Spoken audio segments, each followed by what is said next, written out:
nguvu ya utashi. Kwa kama unaandika ujumbe wetu wa leo, ni nguvu ya utashi katika kupata ushindi na mafanikio. Nguvu ya utashi katika kupata ushindi na mafanikio. Utashi ni nini? Kwa Kiingereza ni will. Ni will. Maana yake ni kile kipawa cha asili ambacho Mungu amemuumbia mwanadamu, kinachomwezesha yeye kufanya machaguzi au maamuzi. Sasa kipawa hiki, ufanisi wake umeathiriwa na anguko la dhambi. Tangu anguko lilipotokea, nafahamu historia ya anguko, vile ambavyo Adamu na Hawa walikiuka amri waliopewa mle bustanini, wakala matunda waliozuiliwa wasile, na baada ya hapo anguko likawa limekwisha kutokea. Tangu wakati huo, mwanadamu hana uwezo wa kutumia kwa ufanisi kipawa hiki cha utashi. Anajikuta kwamba yupo kwenye shinikizo kubwa la kupotoshwa na asili ya anguko alionayo yeye mwenyewe, asili ya anguko au asili ya dhambi. Lakini pia yupo kwenye shinikizo la mazingira yanayomzunguka yenye hali ya anguko. Lakini pia yupo kwenye shinikizo la shetani ambaye anatajwa katika maandiko kwamba ni mungu wa dunia hii, kwa maana kwamba shetani ni mungu wa mfumo wa uovu katika dunia. Kwa hiyo hata kama angebakia yeye mwenyewe bila influence nyingine yote ile, analo tatizo ndani yake, ile asili ya dhambi ndani yake. Lakini anaishi kwenye mazingira, ataishi na watu na kwa ujumla tu mazingira yote yapo katika hali ya nini? Ya anguko. Kama yeye toshi, shetani na yeye ana press mashinikizo kwa njia mbalimbali. Anawatumia mawakala, anatumia roho chafu, mara mtu amelogwa, mara sijui amefanywaje. Mambo yote hayo yanasababisha mwanadamu ajikute kwamba hawezi akatumia kwa ufanisi kipawa cha utashi alichoumbiwa. Bahati mbaya, kipawa hiki kinawashinda kukitumia vizuri hata wasomi. Hello? Hata wasomi. Maana unaweza kadhani ya kwamba pengine anayekosea kufanya maamuzi ni mtu ambaye hajasoma. Unaenda shule, unafika mpaka kuwa na elimu ya juu, degree ya kwanza, degree ya pili, unakuwa na masters na PhD, utaitwa profesa, vyovyote vile.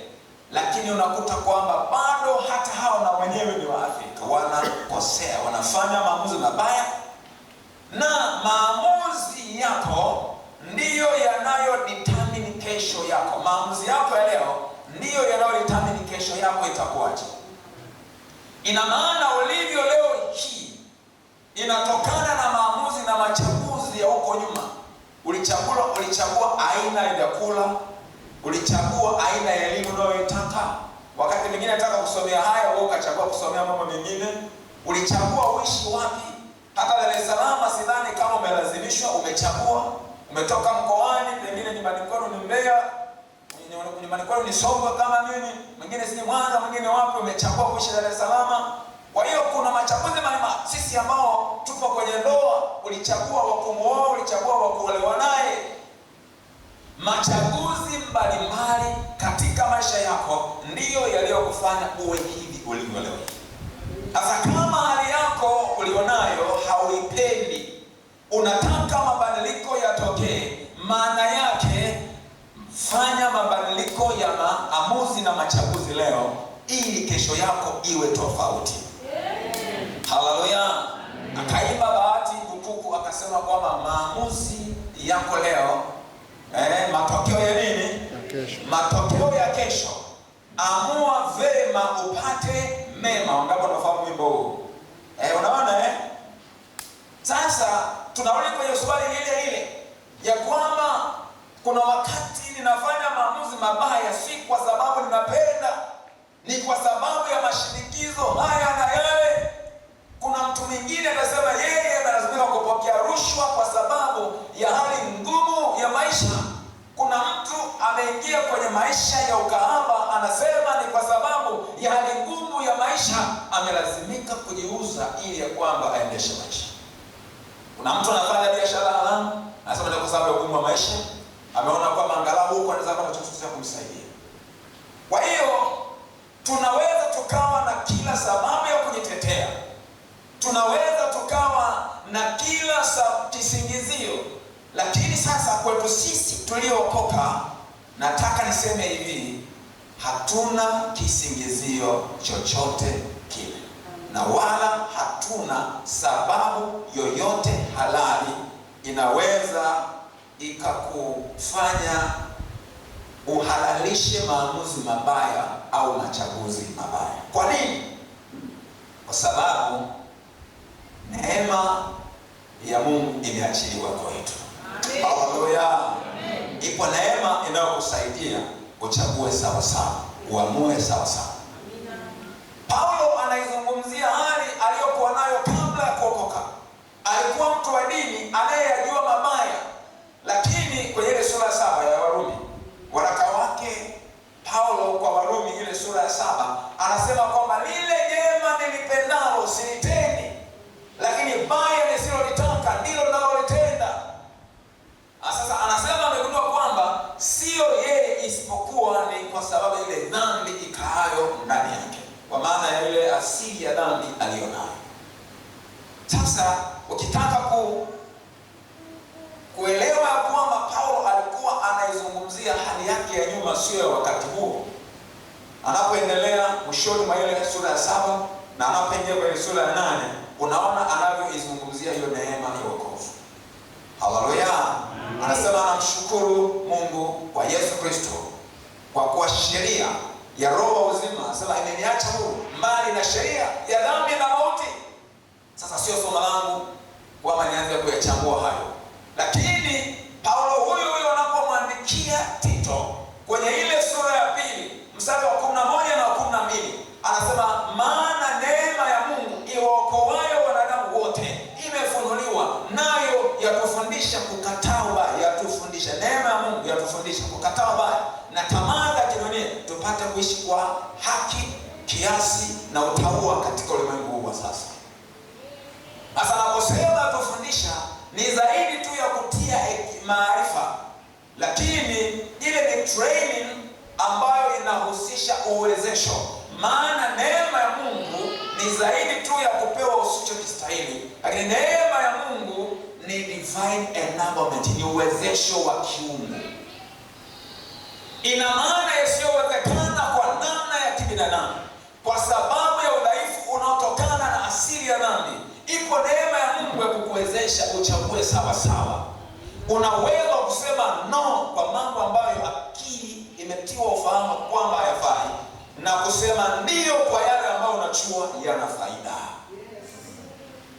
Lakini sasa tunatakiwa tuelewe kwamba hata baada ya kuokoka, Mungu hakunyang'anyi uhuru wako wa kuchagua au kufanya maamuzi. Sababu kipawa hiki unakitumia kwa hiari, sio kwa shinikizo. Hata Mungu mwenyewe akushinikiza. Na ndio maana tunaita ni freedom of choice. Yaani tumepewa freedom of choice, uhuru wa kuchagua. Uhuru wa kuchagua, uhuru wa kufanya maamuzi. Mungu mwenyewe yeye anakuonyesha kwa vile ni giza, hii ni nuru. Unapenda nini? Kwa baiza vile Yesu alipokuja, anasema nuru imekuja ulimwengu, lakini watu wakapenda nini? Giza. Wakapenda giza kuliko nuru. Sasa nimeweka mbele yako uzima na mauti, ila natoa ushauri, chagua uzima upate kuishi. Ni lazima uchague wewe mwenyewe. Hello?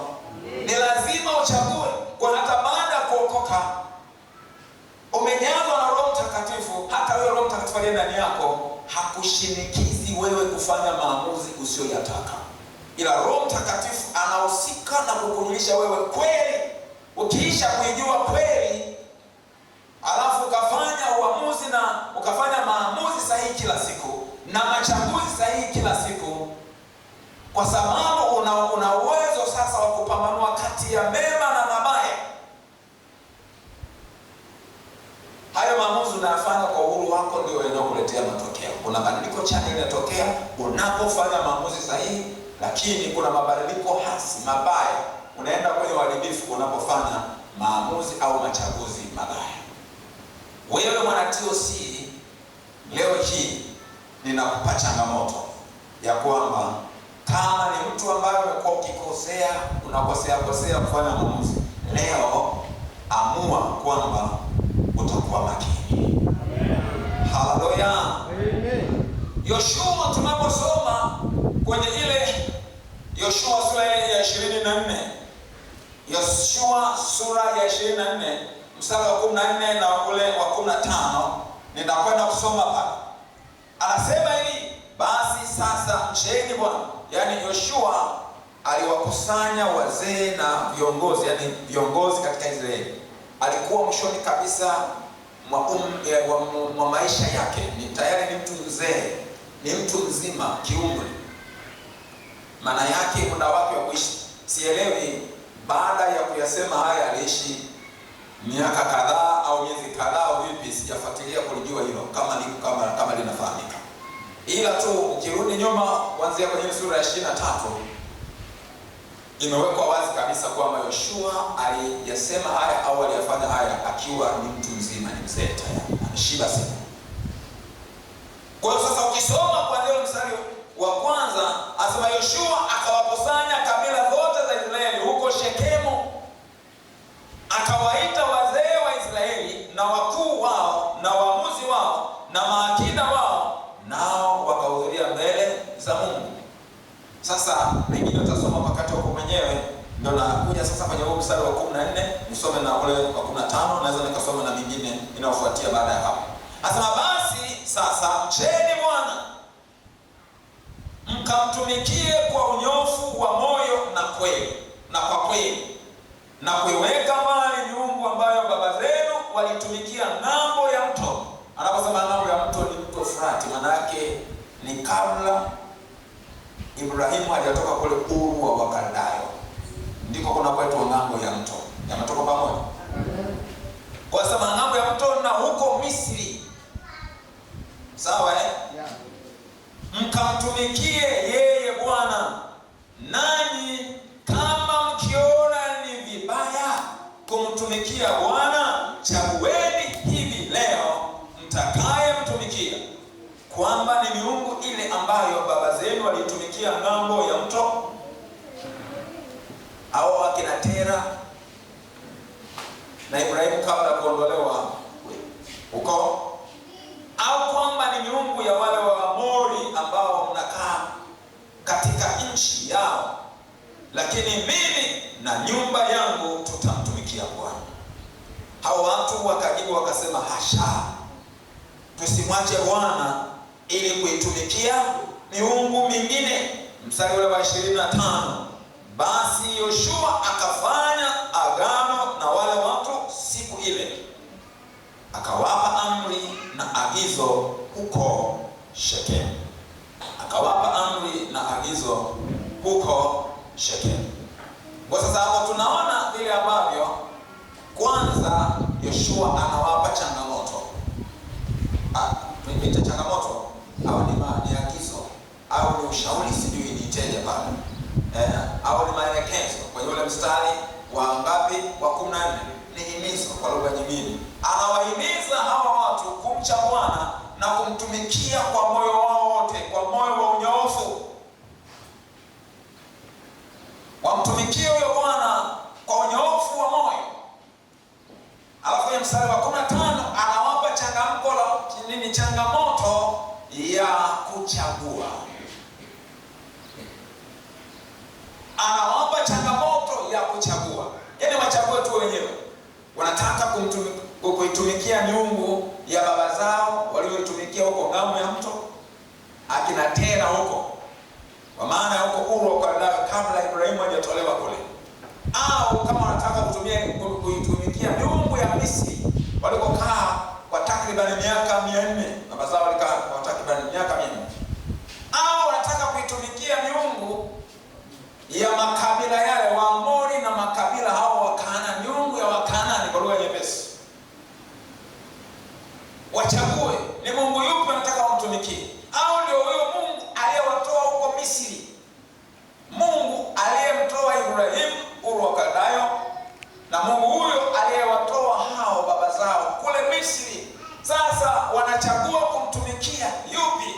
Alafu yeye mwenyewe akasema kwamba lakini mimi na nyumba yangu tutamtumikia Bwana.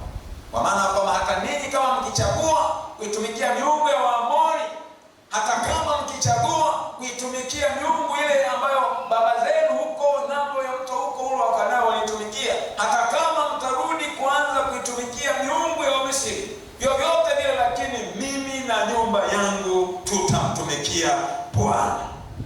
Haleluya.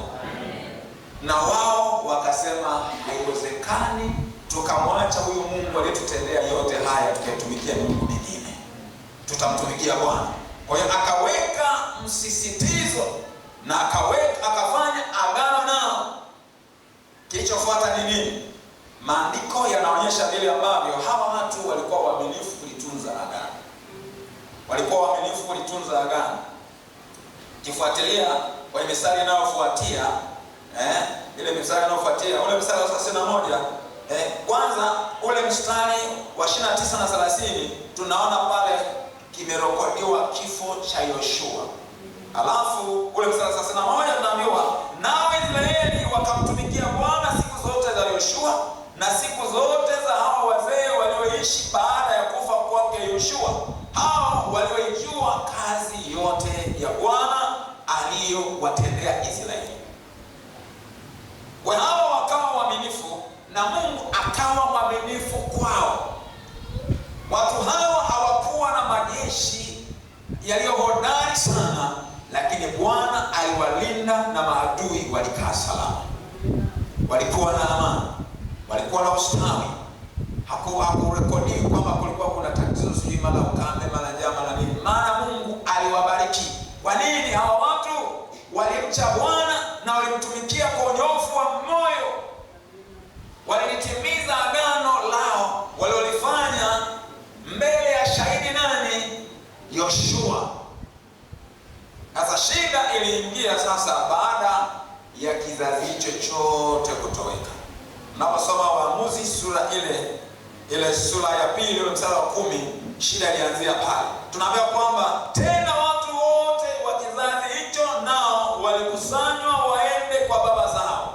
Kikainuka kizazi kingine nyuma yao, kizazi kingine nyuma yao.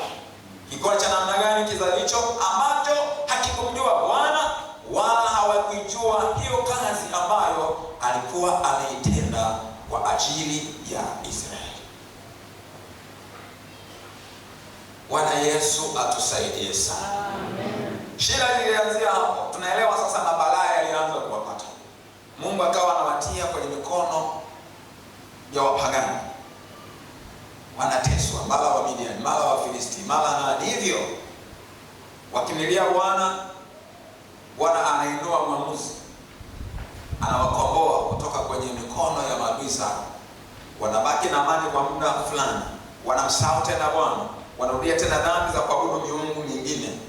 Mungu anakasirika, anawapiga, anawatia kwenye mikono ya maadui zao. Wanateseka kwa muda, wanamelia. Kwa hiyo kuna ule sasa ule mduara wa toba, na matengenezo, kombozi unatokea, wanakaa vizuri, lakini wanamsahau Bwana tena, wanatubu dhambi, wanatenda dhambi.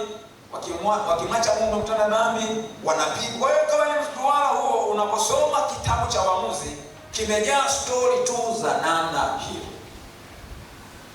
Sasa sisi ni watu wa namna gani?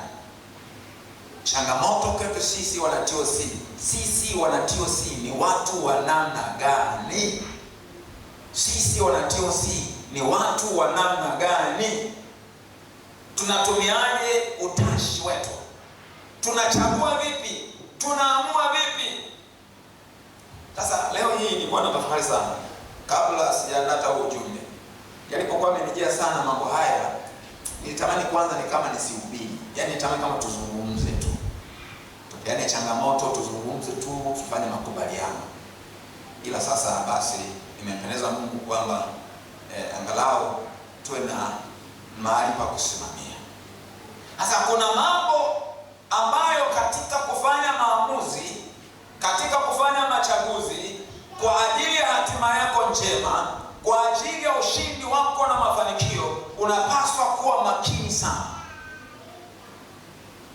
Na haya ni mambo ambayo mimi ninamwomba Mungu sana kila siku, kwa ajili yangu mwenyewe na kwa ajili ya ninyi ambao Mungu amenipa niweze kuwa mchungaji wenu. Natamani kanisa hili liwe hivi. Haya mambo ambayo tunakwenda kuyachambua ndio ninatamani tuwe hivyo. Amina. Sasa haya ni mambo 7 muhimu sana. Jambo la kwanza ni imani katika Mungu na watumishi wake. Jambo la kwanza ndio hilo, imani katika Mungu na watumishi wake. Ukisoma Mambo ya Nyakati sura ile ya 20 ule mstari wa 20, tunaona pale Yehoshafati aliwapa changamoto wana wa Israeli, akasema maaminini Mungu ndipo mtakapothibitika, waaminini manabii wake ndipo mtakapofanyaje? Mtafanikiwa. Kwa kuna kuthibitika na kuna kufanikiwa. Unamwamini Mungu ili uthibitike, uwe thabiti, uwe imara. Unamwamini manabii wake.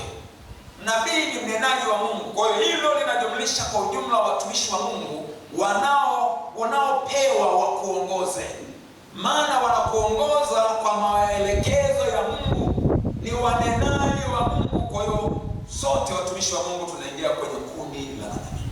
Kwa hiyo imani yako kwa Mungu inakufanya uthibitike. Imani yako kwa watumishi wa Mungu inakufanya ufanikiwe. Halo. Bwana Yesu atusaidie sana. Ndio maana nasema nitamani kama tufanye tu mazungumzo. Sijui niliwekeje ili niweze kueleweka. Kuna watu ambao tunawaweka kwenye kundi la kwamba ni wa imani potofu.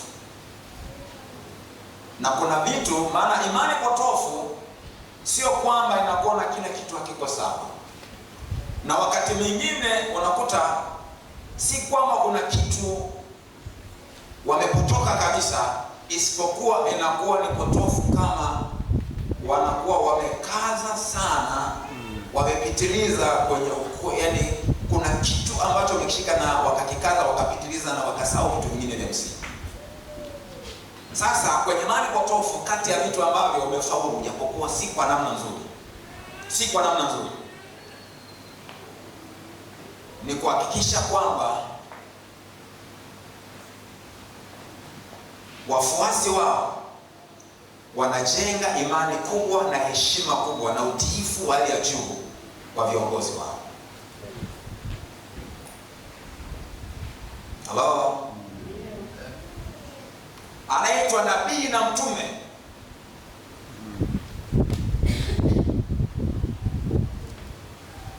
Hawa watu wanajengewa utamaduni wa kuwa na heshima kubwa sana kwa mtu anaitwa nabii, anaitwa mtu wa Mungu, man of God.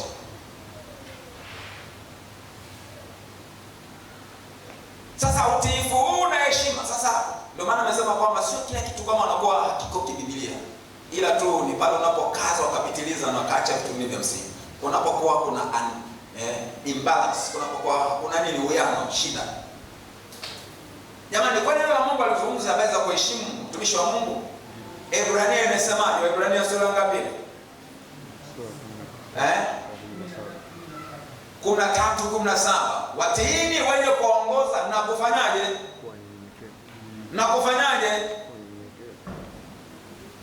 Hebu tusome basi. Japo basi kutaka ili somo liwe refu sana, maana tukianza kuchambua kila kitu hapa tutatumia masaa hata matatu. Lakini vitu vingine hebu tu tuviangalia hapa. Nasema watiini, anasemaje? Aliyepata asome. Ebrania 13 ule mstari wa 17. Soma hapo. Watiini wenye kuongoza na kuwanyenyekea, maana wao wanakesha kwa ajili ya roho zenu, kama watu watakaotoa hesabu, ili kwamba wafanye hivyo kwa furaha wala si kwa kuugua, maana isingewafanya. Okay. Sasa hebu nirudie tena kwa sababu amesoma bila mic. Mic ingekuwa jirani huko, kama nikimpa mtu kusoma basi anatumia mic. Sasa watiini wenye kuongoza na kuwanyenyekea, maana wao wanakesha kwa ajili ya roho zenu, kama watu watakaotoa hesabu, ili kwamba wafanye hivyo kwa furaha kuwafaa ninyi. Sasa ndugu zangu, niseme hivi, kwa sababu za usalama wangu au kwa sababu za usalama wetu sisi watumishi wengi ambao tuna hofu ya Mungu, kuna vitu hatuwezi kuvikaza sana. Yaani nikikaza sana kuvutia kwangu nitii, ninyenyekee na kujenga, yani kama kutengeneza mazingira ya kufosi na kujenga hiyo desturi kwa lazima, ninahisi kama usalama wangu unakuwa matatani. Maana kitu ambacho kinakuwa salama zaidi kwangu ni mimi kukaa kwenye hali ya unyenyekevu.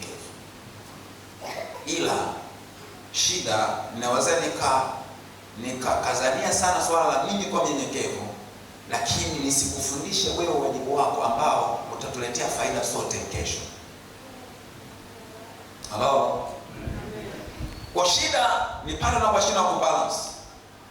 Lakini ukiwa unabaki pale pale ya kwamba unatakiwa uwaheshimu watumishi wa Mungu, umwamini Mungu, uwaamini watumishi wa Mungu na kuwaheshimu na kuwa mtiifu kwao. Amen. Jumapili nikatangaza asubuhi kwamba tunahitimisha jioni na nimejisikia msukumo wa kukuombea. Sasa nataka niwaambie tu kitu. Yule ambaye amejifunza kuwatii watumishi wa Mungu, kuna vitu, yani hausubiri ujisikie, haufanyi vitu kwa kujisikia. Mtu ambaye unamheshimu, unamtii na unanyenyekea, umejitiisha kwake, umesubmit kwake, utasema kwa heshima, yani kuna vitu utavifanya kwa heshima yake. Yani wewe una ratiba zako, kuna ambacho unajisikia ndio ungekifanya, lakini kwa sababu umejifunza kutii na kunyenyekea na kuheshimu, utafanya kwa sababu ya heshima ya yule ambaye Mungu ameagiza umheshimu. Sasa kama ungekuja pengine wewe hukufurahia huo utaratibu wa kwamba wewe uje jioni, maana ushazoea una ratiba zako, ibada ikiisha asubuhi, baada ya hapo unakuwa na uhuru wa kupanga ratiba zako mwenyewe. Sasa umeambiwa uje. Kwa hiyo wewe haukufanya uamuzi wa kuahirisha ratiba zako, ukaendelea na ratiba zako, haujaliheshimu neno la kiongozi wako aliyesema njoo jioni. Sasa jamani, hebu niwaulize mliokuja Jumapili jioni, wangapi mlikuja Jumapili jioni? Semeni wenyewe, ibada ilikuwaje? Very powerful. Baraka sana. Ilikuwaje? Nzuri. Okay, sasa wale ambao wakuja walikosa au hawakukosa? Walikosa. Tena pakubwa sana. Sasa anasema kwamba maana wao wanatoa hesabu. Wanafanya nini? Watiini wenye kuongoza na kuwanyenyekea, maana wao wanakesha kwa ajili ya roho zenu, kwa ajili ya roho zenu kama watu watakaotoa hesabu, ili kwamba wafanye hivyo kwa furaha, wala si kwa kuugua, si kwa maumivu, maana isingewafaa ninyi.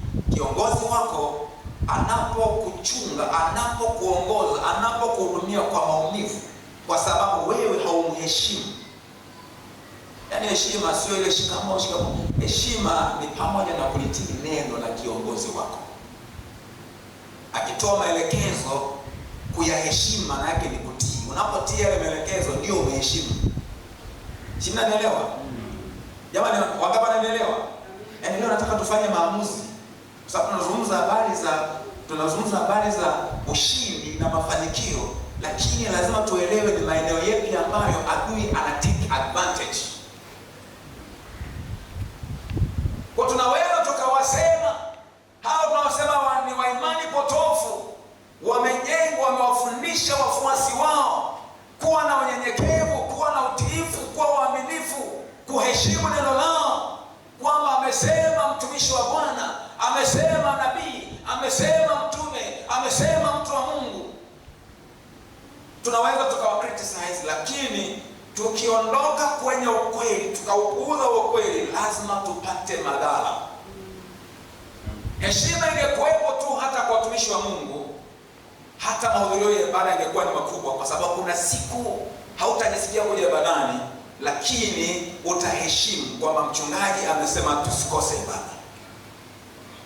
Alafu ukija ibadani utapata kile ambacho shetani alitaka usikipate.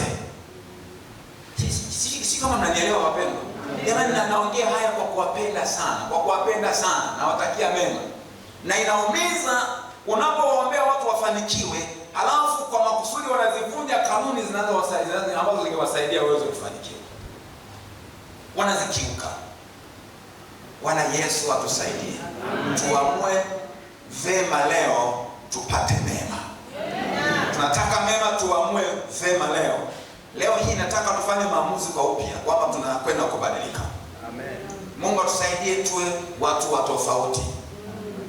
Tuwe watu wa tofauti kabisa. Alafu sasa nikwambie hivi, unayemheshimu si lazima asisitize sana.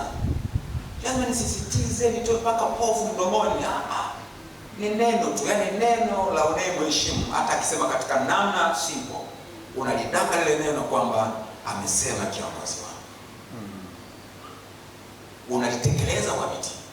Ukitokea sababu za kibinadamu za kushindwa kulitekeleza, hata Mungu ni shahidi. Na utakapojitetea, kuna watu ambao ile siku walitoa, mchungaji samahani, kuna jambo hili kwa kweli sitaweza kufikia, hiyo ibada ni nusu kabisa, lakini siwezi. Unaona huyu mtu ameheshimu. Unaelewa? Ameheshimu, lakini zipo sababu za kibinadamu ambazo hawezi kutekeleza hicho kitu. Sasa ukifanya kwa namna hiyo, si kwamba unakuwa umemvunjia heshima, kwa sababu zipo sababu ambazo ni zenye mashiko, ipo sababu na umejitetea. Kwa hiyo kwanza unaonyesha vile ambavyo unaheshimu, unajali neno lake, ila haujisikii vizuri kwenda yani kuto kutekeleza neno lake. Kwa hiyo unajitetea, unatoa. Kama neno la kiongozi lingekuwa lina nguvu kwako, tukisema sasa tunaingia kwenye patano la maombi, inawezekana kabisa mwili ukawa unagoma, mazingira yako yanagoma, aina ya kazi unazofanya zinagoma, lakini kwa sababu ni patano ambalo linatokana na maongozi ya kiongozi aliyewekwa mbele yetu atuongoze, kwa kuheshimu neno hilo utajitia nguvu katika Bwana. Alafu neema ya Mungu itakuja juu yako kukusaidia. Utashangaa kile kitu ambacho uliona kama ni kigumu sana kutekeleza, ila kwa sababu umeheshimu lile neno la kiongozi, neema ya Mungu inashuka juu yako, inakusaidia kutekeleza. Alafu unakuja kuipata faida ambayo ungeikosa kama usingetekeleza. Bwana Yesu atusaidie sana.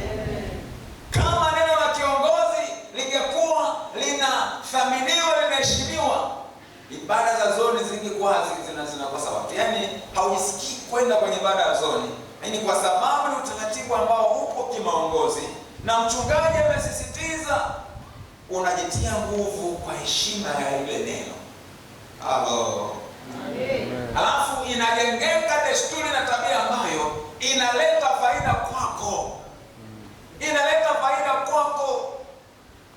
Na ndio maana Mungu ametuweka viongozi. Kiongozi yupo si kwa ajili ya kukukandamiza, lakini amewekwa akusaidie wewe. Amewekwa akuelekeze wewe. Amewekwa akuhudumie wewe. Unapata faida kwa kufanya hivyo.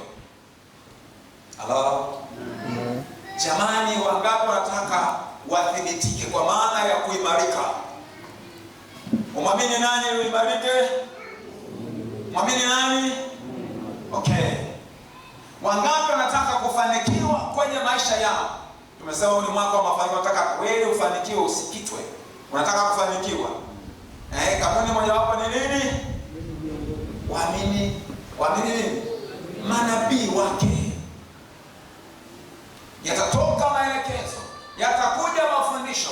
Huyo nabii wa Bwana, huyo kiongozi atakuja na neno la Bwana, atalileta kwako. Wewe ukimwamini na neno analolisema lile ukalitendea kazi, unapata matokeo chanya ambayo hatimaye unayapata mafanikio ambayo kama usingefanya hivyo usingeyapata. Bwana Yesu atusaidie sana. Amen. Lakini jambo la pili ni kuliamini neno la Mungu na kulitenda. Kusoma Yoshua 1 ule mstari wa 8, naona vile ambavyo Yoshua aliambiwa kitabu hiki cha Torati, ingekuwa leo angeambiwa Biblia. Kitabu hiki cha Torati kisiondoke kinywani mwako, bado natakiwa ufanyeje? Ingekuwa kwa maiki nyingine huko jamani, ingekuwa mnanisaidia kusoma.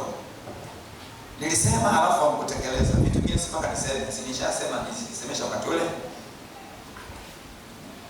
Aya ya Yoshua sura ile ya kwanza ule mstari wa 8 inasema hivi: kitabu hiki cha Torati kisiondoke kinywani mwako, bali yatafakari maneno yake mchana na usiku, upate kuangalia kutenda sawasawa na maneno yote yaliyoandikwa humo, maana ndipo utakapoifanikisha njia yako, kisha ndipo utakapositawi sana. Unataka kuifanikisha njia yako? Wangapi wanataka kuifanikisha njia yao? Wangapi wanataka kusitawi sana? Wangapi wanataka kufanikiwa sana? Tumeambiwa kitabu cha Torati kisiondoke kinywani mwako, kwa maana kwamba neno la Kristo, kama ambavyo pia kwenye Agano Jipya ile Kolosai 3:16 anasema kwamba neno la Kristo likae kwa wingi ndani yenu. Lakini katika Timotheo wa pili sura ya 3:16 anasema kila neno lenye pumzi ya Mungu lafaa kwanza kwa nini? Kwa mafundisho, na mabili kwa wale watu makosa, na watatu kuadibisha katika haki, ili mtu wa Mungu awe kamili, amekamilishwa, apate kutenda kila tendo jema.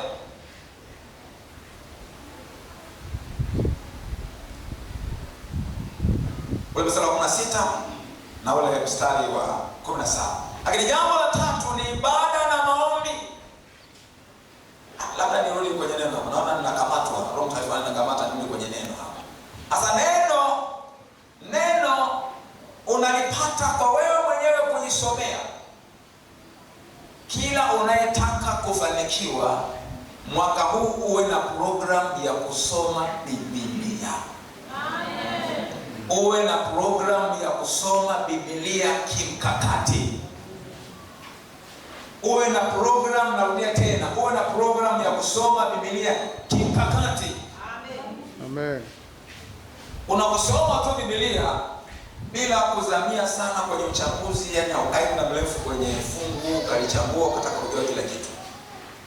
Inaitwa tu ni Bible reading, ambayo inaweza kuhusisha pia Bible meditation, yani kule kutafakari.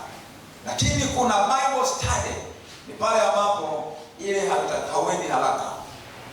Inaweza kawa ni topical, kwa maana ya unataka ujifunze topic fulani, labda swala ujifunze kuhusu maombi, au ujifunze kuhusu utakatifu, au ujifunze kuhusu utoaji, au ujifunze kuhusu, kwa hiyo hivyo ile ni topical Bible study. Lakini kuna ile Bible study ambayo yenyewe unaenda kitabu kwa kitabu, sura kwa sura, mstari kwa mstari, fungu kwa fungu. Kwa leo kama ulisoma fungu hili labda ni mstari 5 au mstari 10, unachambua hapo. Utatafuta na nyenzo za kusaidia uweze kuelewa. Utauliza hata pengine kwa ambaye unafahamu anaufahamu kuliko wewe, uweze kuelewa hapa kinamaanishwa nini. Baada hapo unaenda kwenye fungu jingine. Kwa hiyo hii haina haraka, unacholenga ni kuelewa. Uvune maarifa kadri iwezekanavyo, hata kama utachambua maeneo machache katika mwaka mzima. Kwa hiyo yule ambaye yuko serious anaweza akawa na program zote mbili. Anaweza akawa na program ya Bible reading ambayo anasoma tu, na hata akapanga tu amalize Biblia kwa mwaka, anaisoma yote Biblia kwa mwaka mmoja, au kwa miaka miwili, au kwa miaka mitatu. Katika maana haitakiwi zidi miaka mitatu. Lakini ukawa pia una Bible study. Una Bible reading na Bible study. Na hii haina kusema kwamba mimi sina muda, niko busy sana. Inataka tu kuamua. Inataka tu kuchagua. Hello. Yaani wewe tukiamua kwamba mimi kuanzia sasa nataka nisome Biblia, nataka nijifunze Biblia kwa utaratibu wangu binafsi, nafasi itapatikana tu, maana nafasi inatengenezwa. Kama ambavyo unayo nafasi kufanya mambo mengine ambayo umeyapa thamani, umeyapa kipaumbele, nafasi unayo. Kwa hiyo ukitoa kipaumbele kwamba wewe umjue Mungu kupitia neno lake, nafasi itapatikana hata kama ni mtu bize namna gani. Hautakosa nafasi. Kwa sababu si mara zote utalazimika kutumia masaa mengi kwa siku. Hata kama ukiwa na saa moja kwa siku, nataka nikwambie mpaka mwaka unaisha utajikuta kwamba umesoma mambo mengi na Roho Mtakatifu amekufundisha mambo mengi sana kwa wewe mwenyewe kujisomea. Hata kama unatumia saa moja kwa siku. Si unanielewa? Narudia tena, hata kama unatumia muda gani? Saa moja kwa siku. Hata kama ni saa kwa siku, hata kama ni nusu saa. Yaani uko bize kiasi kwamba kupata saa yaani saa nzima wewe unasoma tu Biblia, umeconcentrate kwenye Biblia, hiyo na yeye hauna. Hata kama ukisema kila siku ni nusu saa. Sasa hiyo nusu saa tukifanya kama ni saa nzima, ina maana kwa wiki tutakuwa na masaa 7. Kwa mwezi utakuwa na mangapi? Kufanya 7 mara 4 utakuwa na masaa mangapi? 28. Kwa mwaka utakuwa na masaa mangapi? Na siku nyingine Roho Mungu atakuvuvia, utashangaa kwamba hutatumia saa moja tu. Kuna siku utatumia zaidi, lakini wewe unasema minimum angalau saa moja mimi niweze kupata chakula cha moja kwa moja, sio cha kulishwa. Nile moja kwa moja kutoka kwenye neno lake. Roho Mtakatifu anilishi hapa. Halo. Si unataka kufanikiwa? Si unataka kufanikiwa? Nataka niseme kidogo mambo wanayofanya huko kwenye upande wa giza. Kuna watu wanapopea na kwenyewe kuna elimu zao huko unajua. Si mnasikia stories wanazosimuliaga huko wana vyuo vipo vya mambo ya uchawi vipo. Vitabu vya uchawi na vyenyewe vipo. Na mwingine anapewa masharti kwamba soma kitabu kwanza mpaka ukimalize, alafu unaingia kwenye hatua nyingine.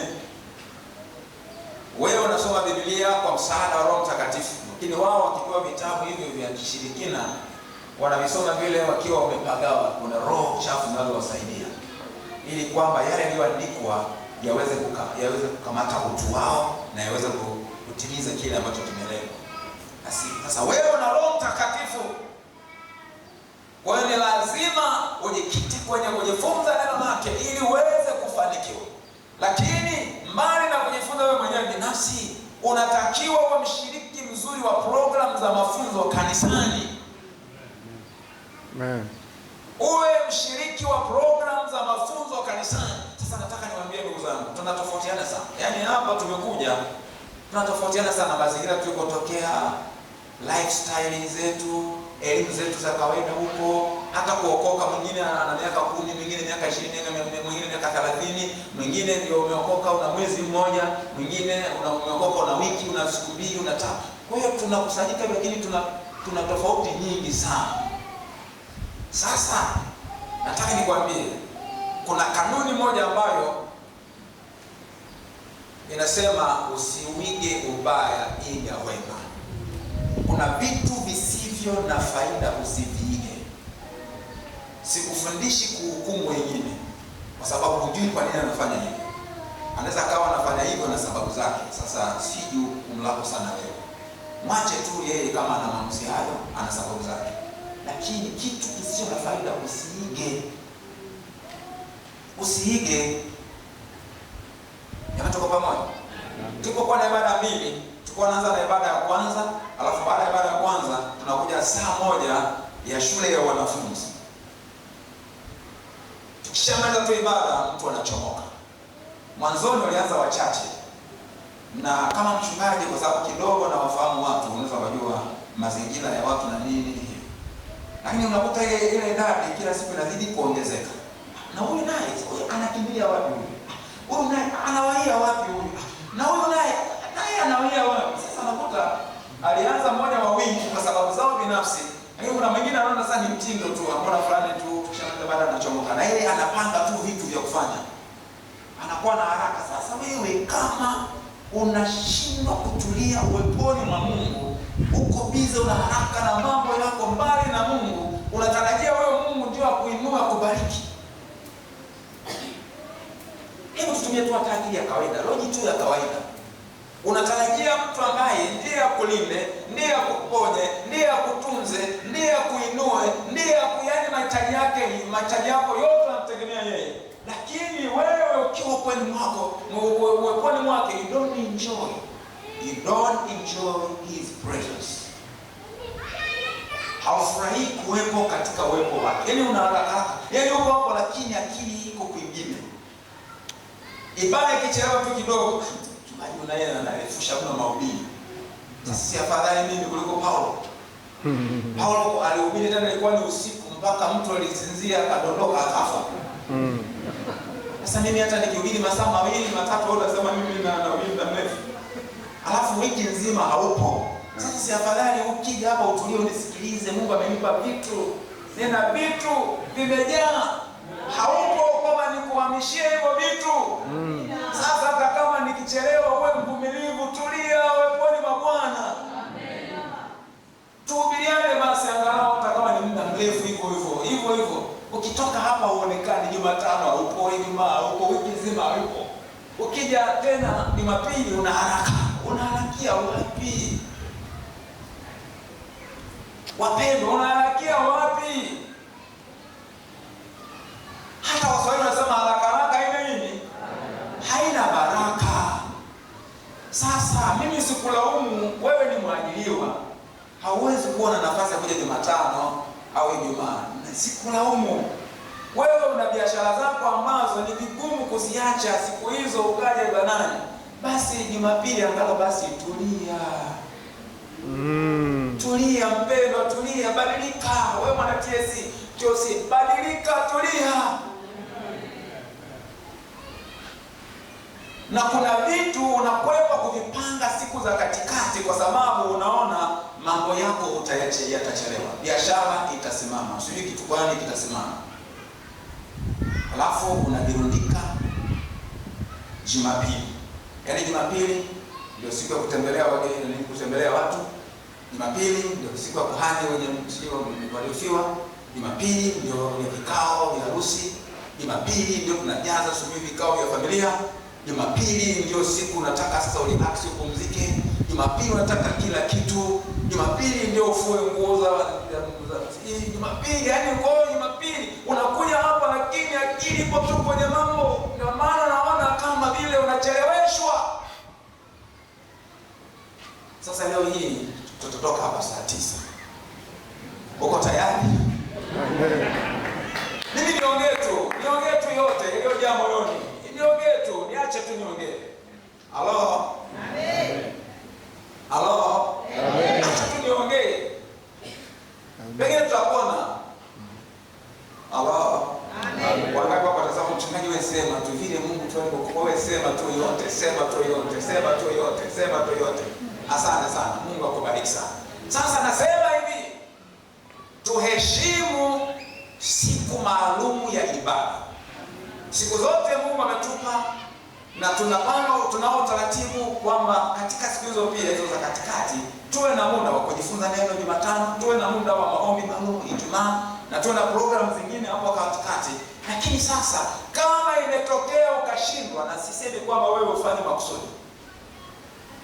Maana sasa unajua hata wafanyakazi mimi huwa nawapima kukitokea siku hiyo ni holiday. Hata juzi hapa ilikuwa ni siku gani ya ibada, ilikuwa ni holiday. Lakini haonekani. Kumbe ni tabia tu ya kutujali ibada. Jamani tuko. Unataka uambiwe ukweli au unataka kuambiwa ukweli? Kama nataka uambiwe ukweli.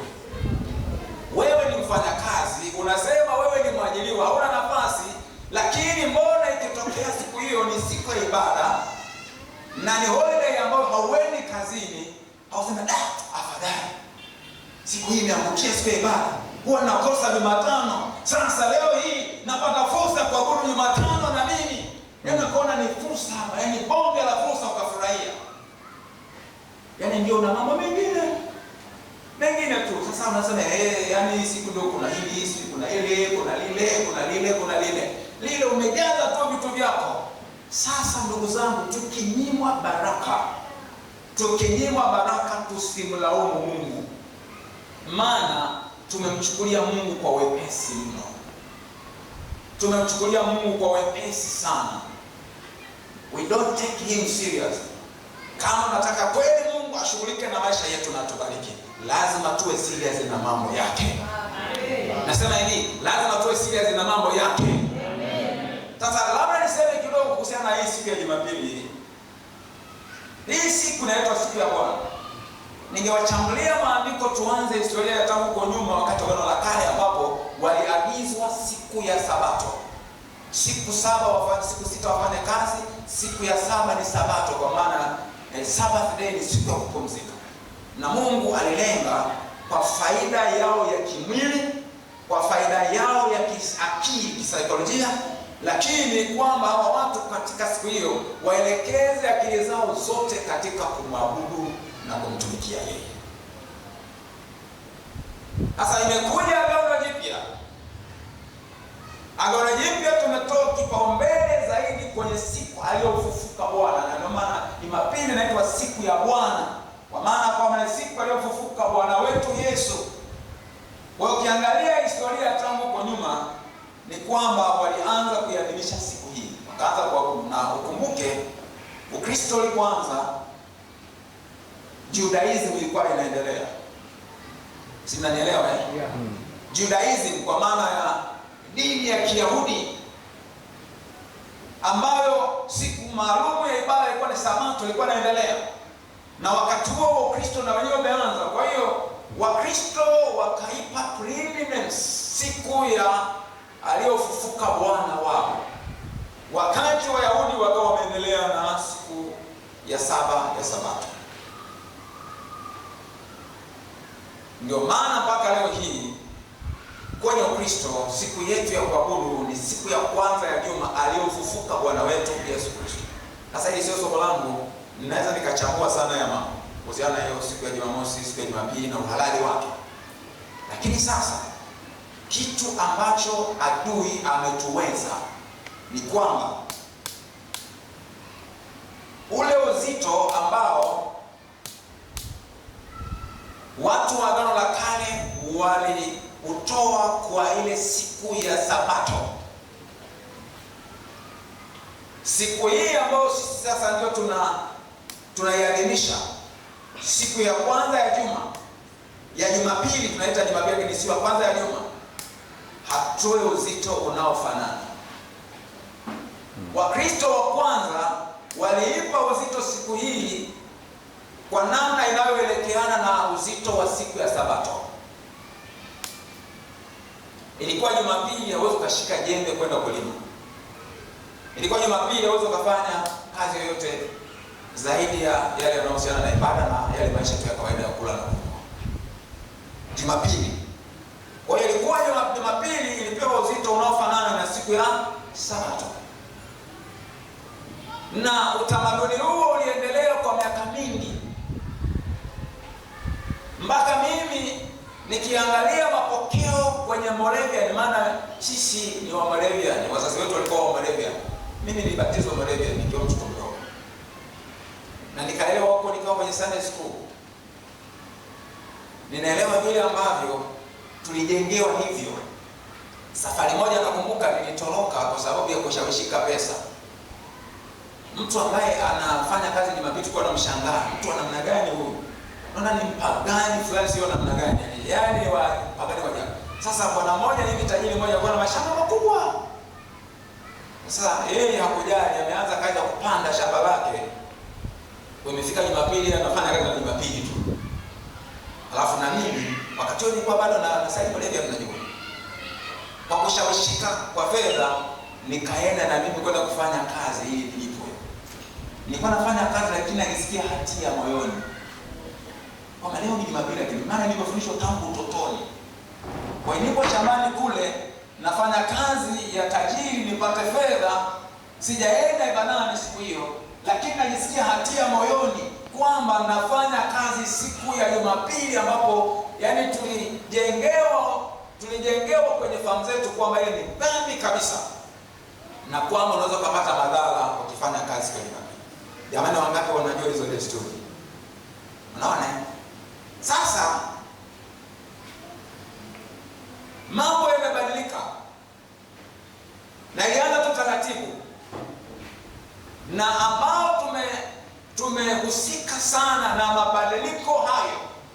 ambayo yamedhoofisha heshima ya siku ya Bwana ni sisi wa Pentekoste, wala sio watu wa dini. Sisi wa Pentekoste.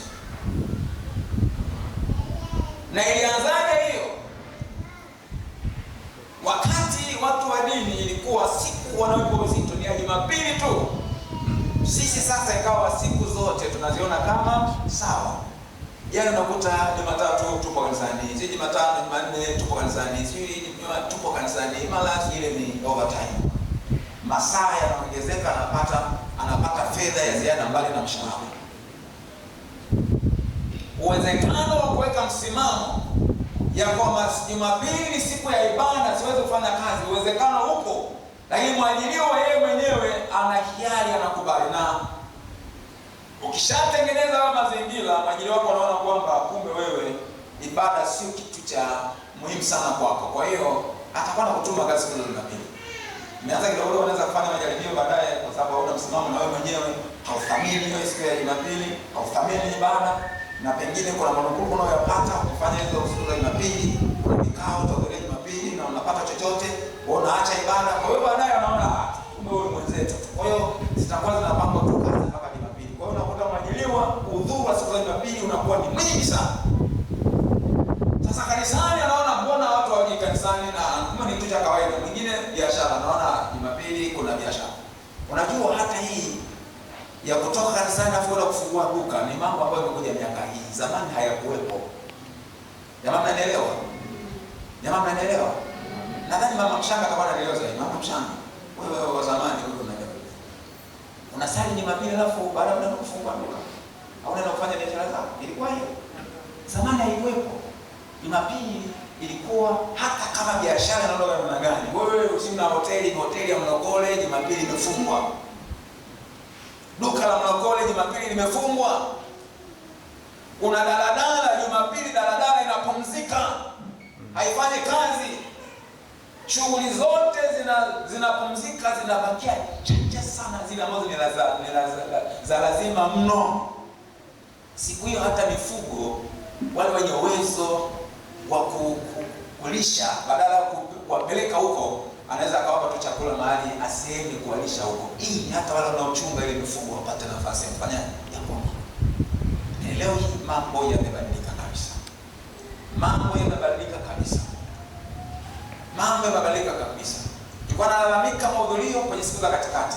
Leo hii shida mpaka Jumapili watu hawaonekani, wapo kwenye mishemishe. Unakuta huyu ukiuliza sijui kule, na sometimes zinakutawala, hakuna sababu ya mashiko sana. Ni vile viwango vya kumpenda Mungu vimepungua, vile viwango vya kumheshimu Mungu vimepungua, vile viwango vya uchaji vimepungua, viwango hivyo vimepungua. Halafu dunia umeshika kasi zaidi, tumeupa kipaumbele zaidi. Natarajia ni Mungu gani akubariki wakati wewe hauheshimu mambo yake, hauyapi uzito na kipaumbele. Ninatoa wito kwenu ninyi ndugu zangu na TOC wenzangu. Mwaka huu Bwana ametuthibitishia ni mwaka wetu wa ushindi na mafanikio. Lakini ushindi na mafanikio havitapatikana bila sisi kuweza kutekeleza wajibu wetu, bila kuwa wenye kufanya maamuzi yaliyo sahihi, bila kufanya machaguzi yaliyo sahihi.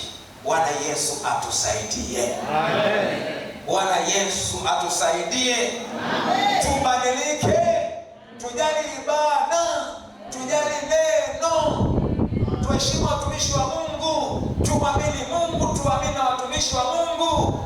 Tunataka kuthibitika, tunataka kufanikiwa. Hayo ni mambo ya msingi sana. Nimeongea sana hapo, nilikuwa sitarajia kama nitaongea sana hapo. Huko mwingine wewe niseme tu, nitaje tu. Maana nimesimama kwa sababu tupata nafasi, mambo mengine tutapata nafasi tunaweza tukayachambua zaidi. La kwanza nisema ni nini? Imani katika Mungu na watumishi wake. Namba 2 nikasema ni kuliamini neno la Mungu na kulitenda. Namba 3 ni ibada na maombi. Ibada na nini? Tumezungumza sana kwenye ibada, lakini hapo kuna kipengele cha maombi.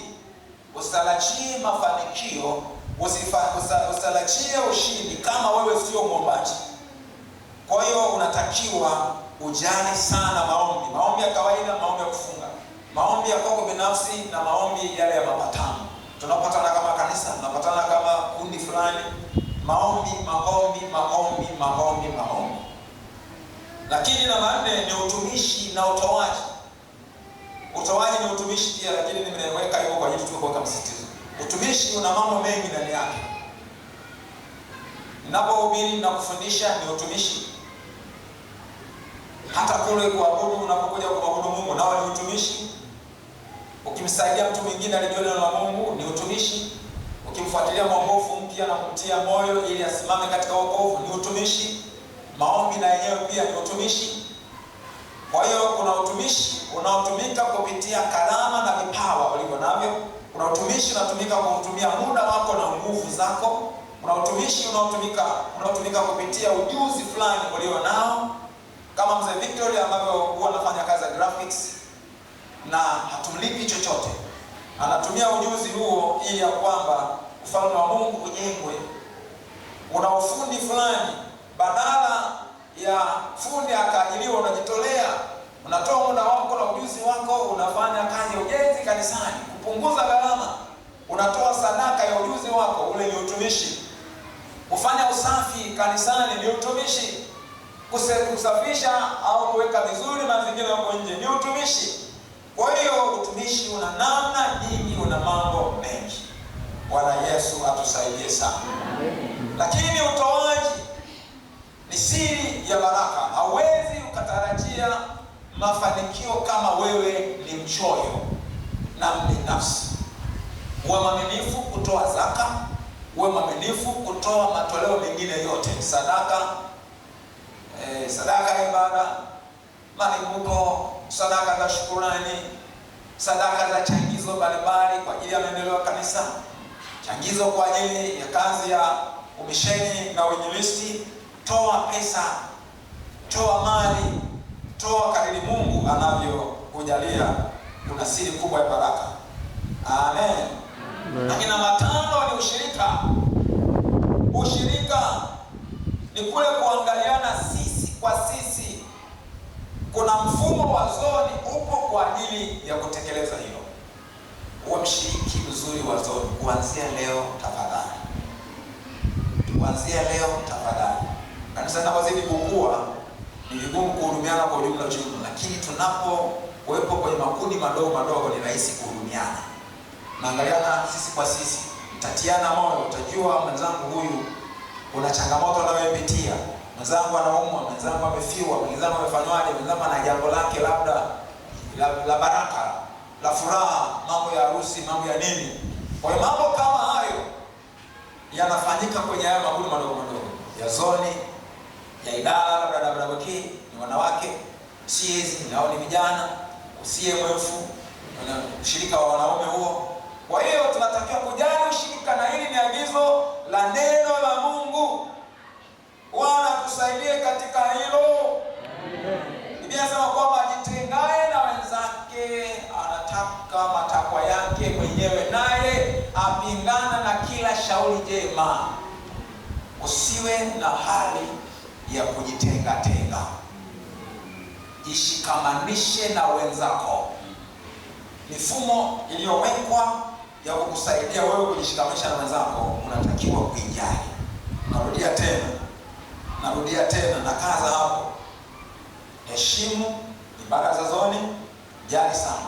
Heshimu ibada za idara au shughuli zote za idara, maana hizo zinakupa platform ya ushirika, yaani inakupa mazingira ambayo wewe unaweza ukawa na ushirika na wengine, na ni ushirika wa mambo ya rohoni na ni ushirika pia wa mambo ya maisha tu ya kawaida. Lakini namba 6 ni ndoa na familia. Tunatakiwa kujali sana, tuzingatie misingi ya ndoa na familia, na hii inaanzia kwenye ile michakato ya kumpata mwenzi. Natoa wito kwa vijana, usikurupuke. Yes.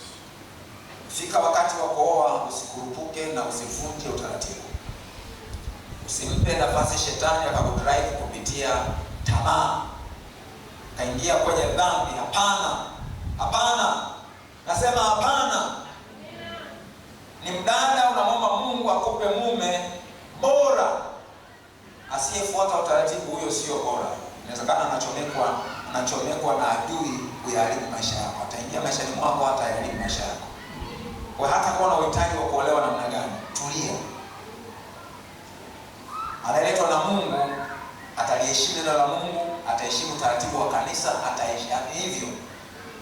Kinyume na hapo, unaingia kwenye hatari. Mwisho inaweza kawa ni ndoana, nasema ndoana. Isiwe hivyo kwako. Amen. Kwa hiyo michakato ya kuoa, michakato ya kuolewa tuiendeshe vizuri.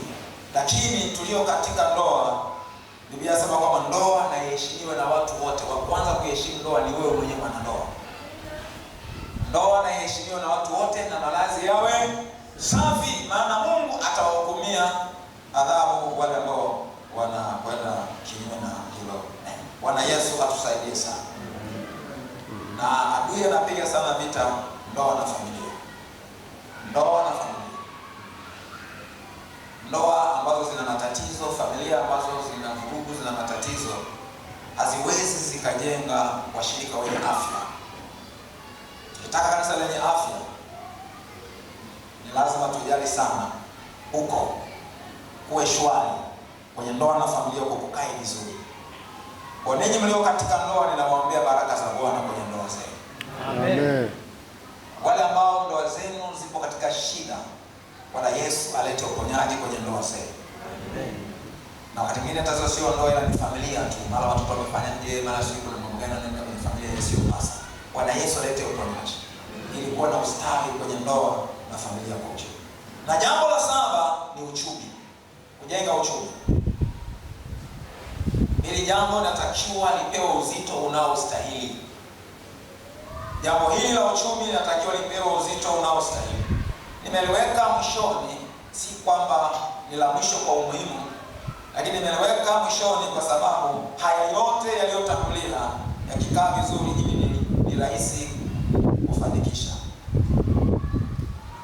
Kwamba wewe ni mtu ambaye una imani katika Mungu na utumishi wake, ni mtu ambaye unaliamini neno na kulitenda, ni mtu unayejali ibada na maombi, ni mtu ambaye unatumika vizuri na unamtolea Mungu vizuri, ni mtu unayejali ushirika. Hata baadaye huu ushirika unaweza kaenda mpaka kwenye mambo hayo ya kijamii, mambo ya kibiashara na kadhalika. Lakini ni mtu ambaye unazingatia misingi ya ndoa na familia. Uchumi ni rahisi kuumudu. Bwana Yesu atusaidie kwenye hilo eneo. Wakati mwingine adui akiona ameshindwa kwenye maeneo mengine yote, anakuja kukamatia hapa kwenye uchumi. Kwa hiyo msimamo wako wa kiroho baadaye unakuja unatikiswa kwa sababu umepigwa kiuchumi. Sasa sisemi ukipigwa kiuchumi ulegee, hapana.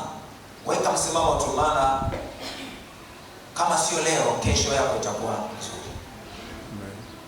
Lakini usiwe masikini kwa sababu umezembea, hapana. Mwanatio si usiwe mzembe. Tukatae uvivu, tukatae kukosa umakini, tuwe na juhudi na maarifa, tufanye kazi kwa juhudi na maarifa. Baraka za Bwana zitakuwa juu yetu, lakini tutaona matokeo ya hizo baraka pale ambapo tutatia bidii. Fanya kazi kwa bidii na maarifa.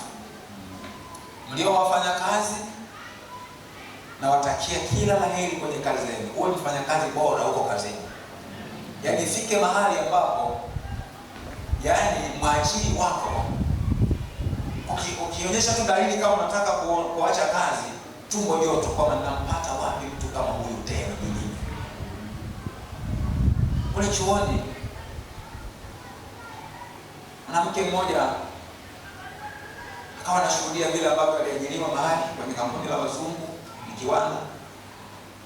Aliajiriwa, of course ni graduate, mtu ana degree yake, ni engineer, anasoma engineering na industrial engineering kama hiyo. Sasa alianza na mshahara wa $1,000,000 lakini kwa sababu ya uaminifu na utendaji kazi wake mzuri, na ni mwanamke, akawa anapanda kwa kasi, na asilimia kubwa alikuwa anawasimamia ni wanaume, hawapendi, lakini ndio ameaminiwa na boss. Sasa Mungu akasema naye kwa ajili ya utumishi, amelazimika kumtii Mungu, ameacha kazi ambayo wanalipwa zaidi ya milioni 7, alafu wanapewa na mafuta ya laki ngapi sijui, kwa si laki 4 si laki ngapi kwa mwezi, anapewa sijui na nini, yaani kuna allowance kadha wa kadha, lakini mshahara milioni 7. Alipowaambia anaacha kazi, wakachanganyikiwa. Kwani kuna tatizo gani? Au unaona hizi ni ndogo, basi tunakuongezea. Nasema issue sio hela, ila ni mimi na Mungu ananitaka. Napata yaani hata anasema kama niongezee hata milioni 10 niwangempa. Kwa sababu gani? Kumpata mtu mwingine mwaminifu kama yeye na ambaye atasimamia vizuri, kampuni kapata faida, walikuwa wanapata shida, wanampataje wengine? Ninakuombea wewe mfanyakazi uwe na sifa za Yusufu. Amen. Haleluya. Wewe Yusufu kwenye kampuni unayofanyia kazi, kwenye ofisi unayofanyia kazi, huko ulikoajiriwa, uwe Yusufu. Kwa wakati ambao Bwana amekuweka watumikie wengine, fanya kwa uaminifu. Amen. Ukiwa mwaminifu kwenye mali ya mwingine, siku nyingine Mungu atakupa ya kwako mwenyewe. Unaweza kuwa mwaminifu kwenye kampuni ya mwingine, Mungu atakujalia siku nyingine na wewe utamiliki kampuni yako. Bwana Yesu atusaidie. Kama ni mwajiriwa serikalini, hivyo hivyo. Kila mahali hivyo hivyo, kwa mtu binafsi hivyo hivyo. Baraka za Bwana zitabana na wewe unapokuwa mwaminifu. Lakini kwenye biashara, fanya biashara halali, lakini uwe mbunifu. Uwe mbunifu. Nasema uwe mbunifu kwenye biashara. Baraka za Bwana zipo juu yako.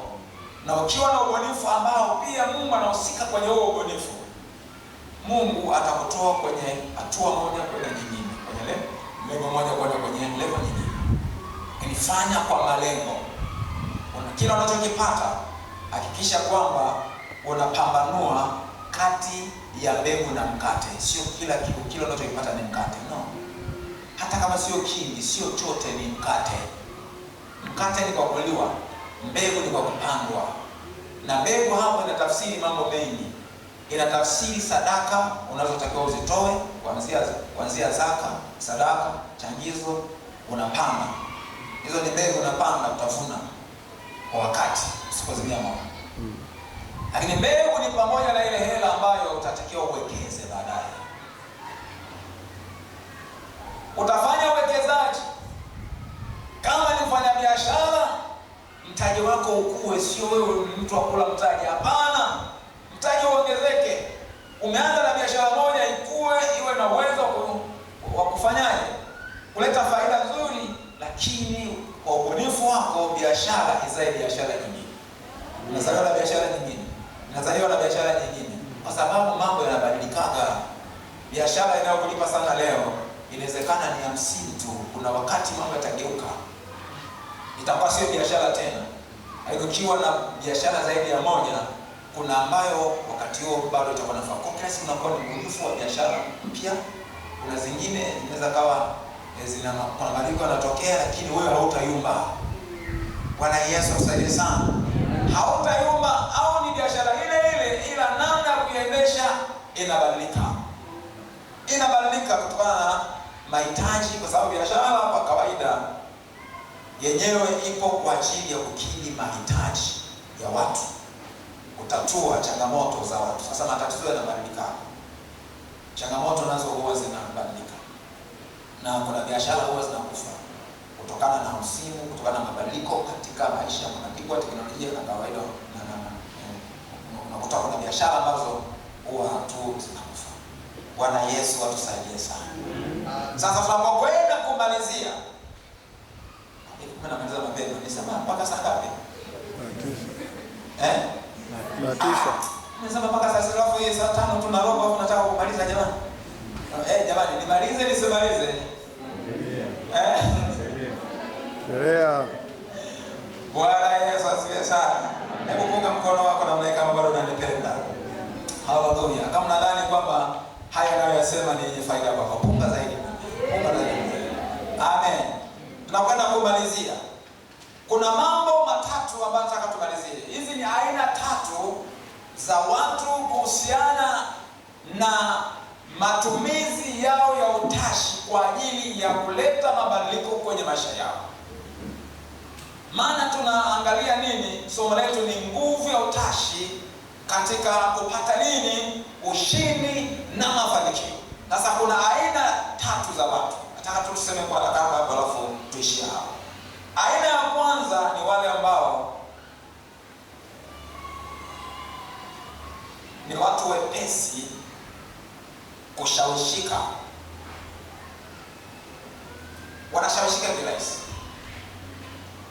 Ukileta jambo jipya, analikubali kwa wepesi, anashawishika kwa wepesi, lakini hana msimamo.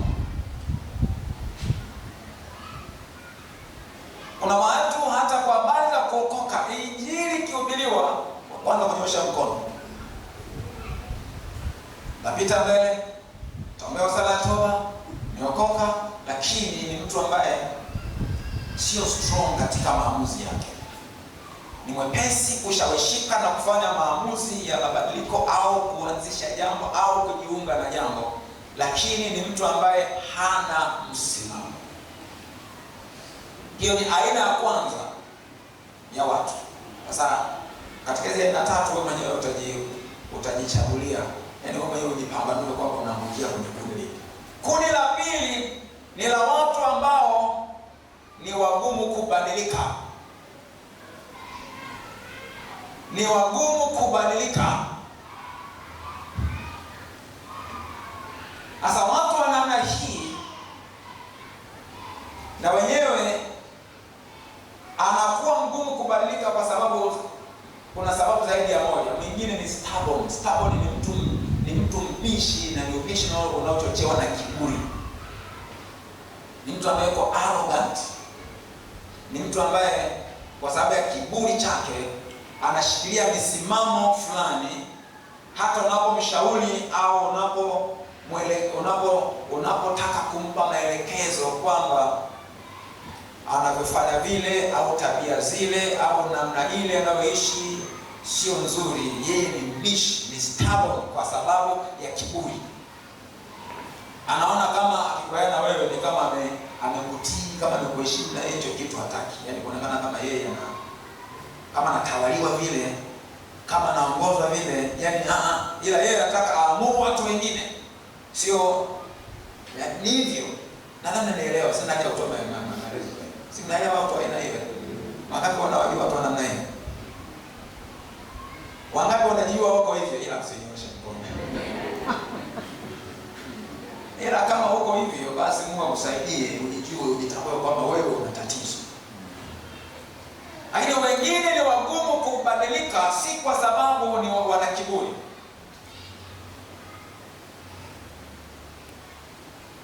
Ila watu hawa ni dhaifu kiasi kwamba wanashindwa kulipa gharama za mabadiliko. Kwa hiyo ni rahisi kwake yeye kubakia kwenye hicho kinachoitwa comfort zone. Namna aliyoizoea anakuwa comfortable kwenye yale mazoea, hata kama ni mazoea yanayompa hasara. Amezoea hivyo. Amezoea mfumo huo wa maisha. Amezoea biashara kuifanya kwa namna hiyo. Amezoea yeye kupika vitumbua, yani ndio amezoea. Sasa hawezi kujifunza, yani inafika mahali dunia nzima hawataki kula vitumbua, lakini yeye bado analazimisha kupika vitumbua. Kwa sababu amezoea kupika vitumbua. Sema bwana, sasa hivi watu wanataka maandazi, vitumbua hawataki. Sasa yeye hajui kupika maandazi, na gharama ya kujifunza na azoee kupika maandazi hawezi. Sasa jamani, nimetaja vitumbua na maandazi ni kwa mfano tu. Nadhani unielewa inaweza kuwa ni kitu kingine chochote kile. Kwa ni watu ambao wanayang'ang'ania mazoea kwa sababu ni rahisi kubaki kwenye ulichokizoea, maana kitu kipya kina gharama. Hata tu kubadilisha kubadilisha mahali pa kuishi. Umezoea kijijini. Kuna mtu ukimtoa kijijini ukamleta mjini, maisha ya mjini hayawezi. Hello? Kuna mwingine amezoea kwenye baridi, ukimleta kwenye joto huku atarudi kwenye baridi, maana sema ni joto mimi limenishinda. Tunaong'ang'ania kwenye joto huku na tumetoka mikoani kwenye baridi, kwa kweli tunang'ang'ania tu. Yaani tunajikaza. Jamani, kweli si kweli? Kweli si kweli? Kweli. Unavumilia kwa sababu unajua faida ya kukaa Dar es Salaam. Kwamba basi mimi bwana nang'ang'ana hivi na hili joto, nang'ang'ana hivi. Unavumilia joto kwa sababu kuna faida unayoitaka katika maisha ya wapi? Hapa Dar es Salaam. Lakini joto lile haulitaki. Kama ingekuwa inawezekana kuhamisha ile baridi ya kule nyumbani kwenu lete huku, ungeweza kuhama nayo. Ngoja uishi nayo Dar es Salaam. Jamani, kweli si kweli? Kwa mabadiliko yana gharama. Kuna mengine hawezi kubadilika kwa sababu hayupo tayari kulipa gharama za mabadiliko.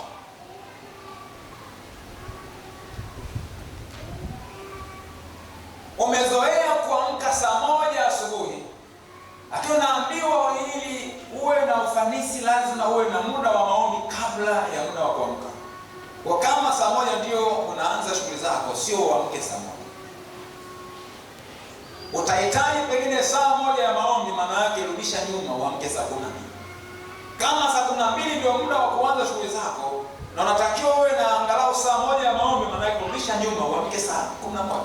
Kama shughuli zinaanza saa 11 na unahitaji angalau saa 1 ya maombi, maana yake utarudi nyuma mpaka saa ngapi? Saa 10. Mimi hata kule chuoni kidogo nimepata changamoto. Huku nina ratiba zangu ambazo nishazizoea za kuamka. Hata nikiamka saa 9, saa 10 haina shida. Niombe na nini hivyo. Na nianze shughuli zangu mapema. Sasa kule nikaona nikiwahi sana kuamka na sinzia darasani. Kwa nikasema anyway, mimi nitakuwa, maana tunaamka saa 11 ndio maombi ya pamoja, saa 11 mpaka saa 12. Alafu mimi nikasema sasa nitakuwa najiongezea saa 1. Kwa hiyo tukishamaliza ile baada ya pamoja maombi na baki saa 1 naongezea mpaka saa 1. Alafu saa 1 ndio nachomoka na kuwa muda sana na wapi kabisa. Lakini sasa hivi mwaka huu wanafunzi wameongezeka, madarasa yamekuwa machache, na mpaka mahali tunapoabudia na pengine imekuwa darasa. Kwa hiyo nikakuta kwamba nikisema nibaki, kuna watu pale wana shughuli zao. Sasa hapa nafanyaje? Kwa hiyo nimelazimika kurudi nyuma. Potelea mbali, nitasezia, nitafanyaje za potelea mbali, lakini siwezi nikaishi bila maombi binafsi. Maombi ya pamoja hayanitoshi. Jamani, naelewa? Kuna tofauti ile maombi naomba pamoja na ile maombi ya kwako binafsi wewe na Mungu faragha. Kwa hiyo nikawa natanguliza saa 1. Nikiomba naona yani kama vile maombi nataka yanoge, tayari watu wanaanza kuingia ili tuanze ibada ile ya pamoja saa 11. Sasa nafanyaje? Kabidi sasa nirudishe tena nyuma. Unaona? Nimerudisha nyuma, nianze saa 9. Lakini nakuta na yenyewe nikinogewa inafika saa 11, bado yani sijaridhika vizuri. Sasa hapa nifanyeje hapa? Nirudi nyuma kwenye saa 8, nilianza saa 8. Sisi sitazia sana mchana. Naona? Ila pointi yangu ni nini? Kama unataka matokeo ya aina fulani, kuna gharama ambayo ni lazima uilipe ili upate matokeo yale. Amina. Haleluya. Kuna mtu mmoja akawa anatoa ushuhuda, ni ushuhuda binafsi. Sasa anashuhudia vile ambavyo kuna vita kali yanayopigwa. Alafu wale wanaotaka mabaya yatoke kwake, yatokee kwenye familia yake, anajikuta kwamba kila wanalofanya wanashinda. Sema huyu ndiye anayetuvurugia huyu kuomba kwake huko, kuomba kwake huko. Ni mlokole mwombaji ambaye yupo tayari kukatisha usingizi hata kama saa 6 za usiku, saa 7 za usiku, saa 8 za usiku, awe na muda wa kutosha wa maombi. Ndio maisha yake. Wanakaa vikao wachawi, wanajipanga, wakija wanakutana na mlokole ambaye ana nguvu za Mungu ambazo anazipata kwenye maombi. Haleluya. Alafu unataka ushinde kidezodezo tu, hivi vitu kweli. Yaani hivi vitu bila kulipa gharama. Kubali kubadilika. Na ili mabadiliko chanya yatokee lazima ukubali kulipa gharama. Haleluya. Lakini aina ya tatu ni ya wale watu makini. Tunamalizia hapo. Watu makini ni mtu ambaye hakurupuki katika kufanya mabadiliko mpaka aelewe kwanza jambo. Kama ni biashara mpya, kwamba biashara fulani inalipa, hakurupuki tu akajiunga kimhemko, lakini anajipa muda wa kufanya utafiti. Sio kama anapuuza, maana mtu anayepuuza anaweza akazikosa fursa. Mjasiriamali au mtu yote ambaye anataka mafanikio hata kwenye huduma ni mtu ambaye anazitafuta taarifa, anafanya research, ajue wenzake wanafanyaje, kuna kitu gani, lakini awe informed, awe na taarifa sahihi. Kwa mtu huyu anafanya research, anafuatilia jambo, ajue ukweli wake, ajapate uhakika, anajipa muda wa kufikiri, anafanya uchanganuzi. Kwenye lugha za kitaalamu kuna kitu kinachoitwa critical thinking, kuna analytical thinking. Kwa hiyo analytical thinking, kwa hiyo mtu anakuwa na critical thinking, ni yale ni kule kufikiri kunapoambatana na maswali magumu. Hili ikoje, itakuwaje, ikiwa hivi itakuwaje, na nini, maswali magumu. Mtu wa namna hii ni mtu ambaye huwa anazitafuta nafasi za faragha ili ile nguvu iliyo ndani yake iweze kuibuka anapochanganua vitu na kufikiri sana, kufikiri. Halo, kuna ananielewa hapa? Sasa usiwe ni mtu ambaye unapenda wakati wote makelele tu. Uwe na nyakati ambazo unakaa kwenye utulivu, usiko na makelele, alafu unazama ndani yako mwenyewe, sio kwenye kwa watu wengine. Zama ndani yako wewe mwenyewe. Ukiwa na taarifa umeshazikusanya, alafu zama ndani yako zichanganue, fanya uchanganuzi. Kuna nguvu iliyofichika ndani yako ambayo itakusaidia hatimaye kuyafikia maamuzi fulani. Maana unatumia sasa zile taarifa kama data. Ni sawa na mtu ambaye yuko kwenye utafiti kwenye maabara, anatumia zile data, anatumia zile na nini, alafu anaingia kwenye mchakato, hatimaye anatoka na uamuzi kwamba hili ndilo sahihi. Mtu wa namna hii akiisha kujua kwamba hili ndilo sahihi, haijalishi ina gharama kubwa kiasi gani, ataingia kulifanya. Tulipokuwa Iringa kule, tukashawishiwa kutumia soya. Tulikuwa bado na maisha fulani magumu, lakini sasa tukafundishwa faida za soya, na ni kitu ambacho ni very cheap. Unaweza kulima wewe mwenyewe, hata kama ni kununua si kwa gharama kubwa. Sasa tulipoanza kujifunza mwanzoni, aliyekuwa ameandaa ile soya aliandaa kwa namna ambayo unapoitumia unakuta kama kuna ladha fulani ya uvundo hivi, ni kama ufuraha, enjoy hivi. Lakini mimi nikasema hata kama sio tamu, kwa faida hizi ambazo nimeelekezwa, nitatumia si kwa kufuata ladha yake. Alafu kagundua baadaye kwamba hivi kumbe ni maandalizi. Tulipojifunza siku kuandaa, tukakuta kumbe ni tamu. Kiandaa tu vizuri na yenyewe unakula unacho. Unaweza kuifanya kuwa kiungo cha mboga, unaweza kuifanya kuwa kiungo cha chai, unaweza kukaanga ukatumia tu kama unakula bisi hivi na hivi na hivi. Kwa hiyo tukapata elimu mpaka baadaye tukaingia katika hiyo biashara. Kwa hiyo mwanzo wake sikufuata ladha, ila nilifuata faida. Kuna watu ambao ni conservative, wamezoea aina fulani ya chakula, hata kama akiambiwa ukila sana chakula hicho kina madhara kwa mfumo wako wa maisha, achana na chakula hiki, achana na kinywaji hiki kwa maslahi ya afya yako, anabaki kwenye mazoea. Halo. Kuna mchungaji mmoja tukawa naye kwenye conference moja wapo. Tulila naye chumba kimoja. Yule kipindi hicho alikuwa na changamoto ya kisukari. Mungu ni mwema, kile sukari hakikuwa cha hudumu. Kwa hiyo akawa kuna vyakula hawezi kula, hawezi kunywa soda hizi hanywi, na vile vyakula ambavyo tunakula wote hali. Nilipokutana naye kwenye conference nyingine baada ya miaka 2-3, nikakuta anagonga soda na anakula kile kitu.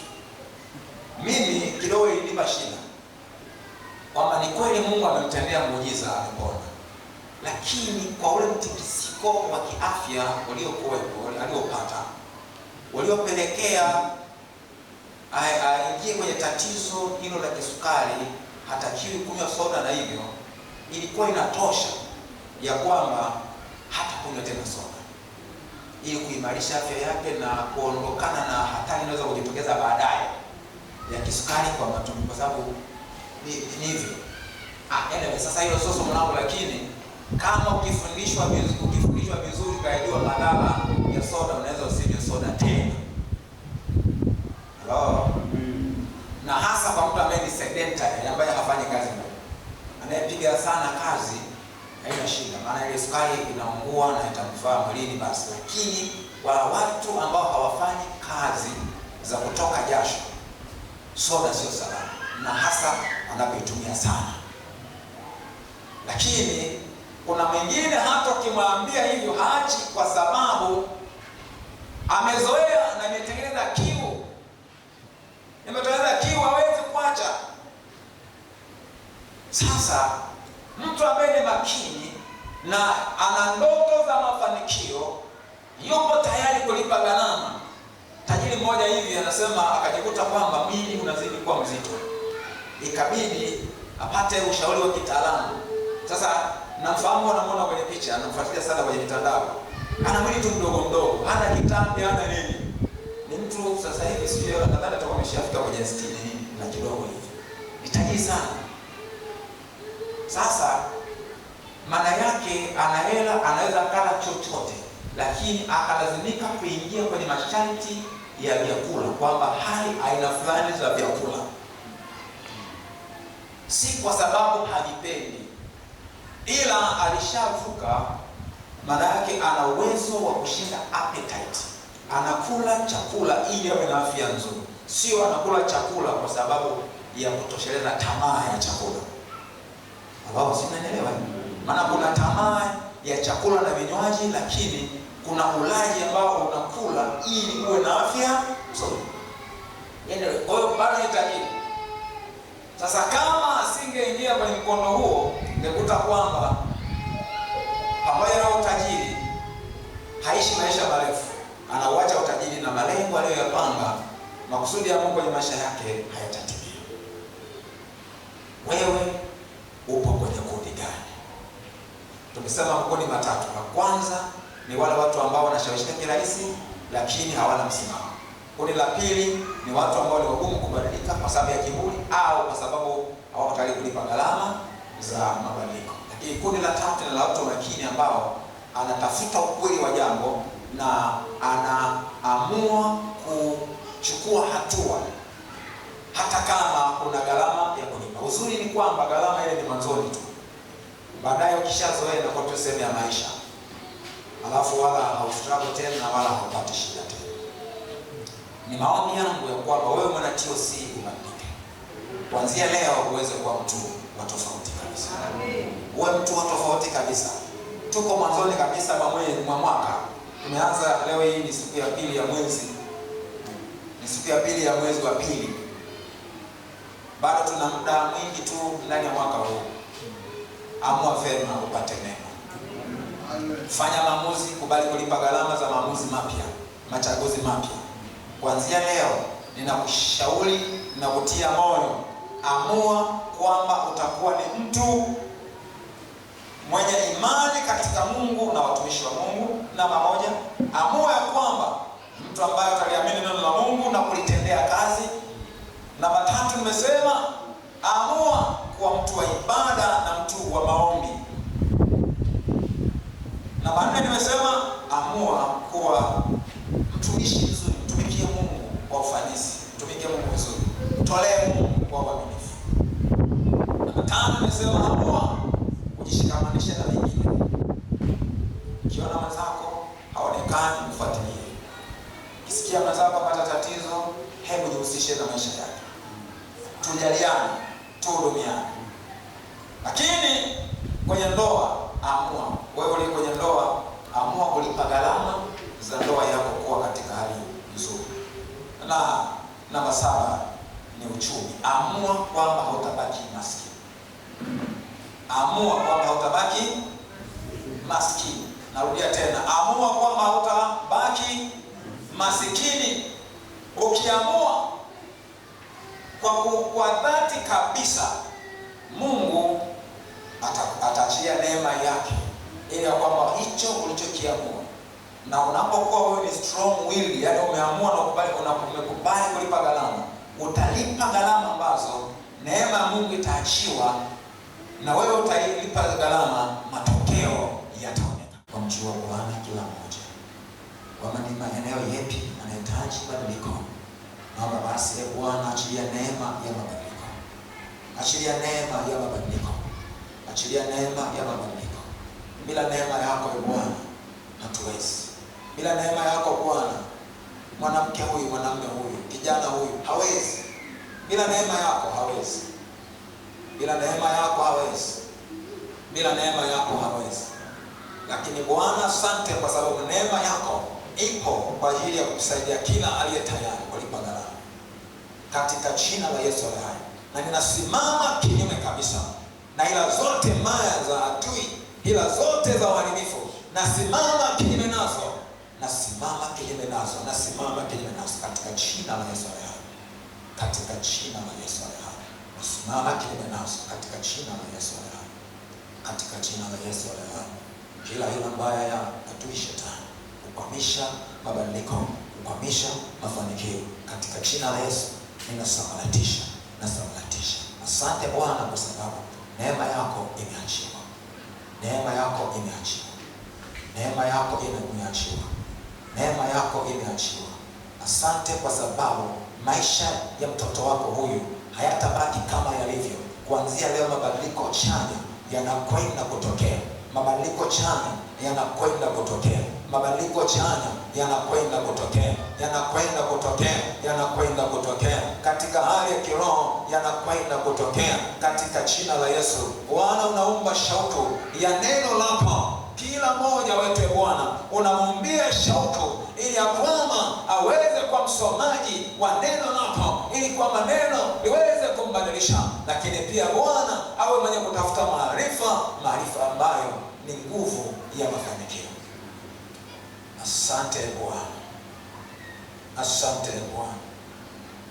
Asante Bwana. Asante Bwana.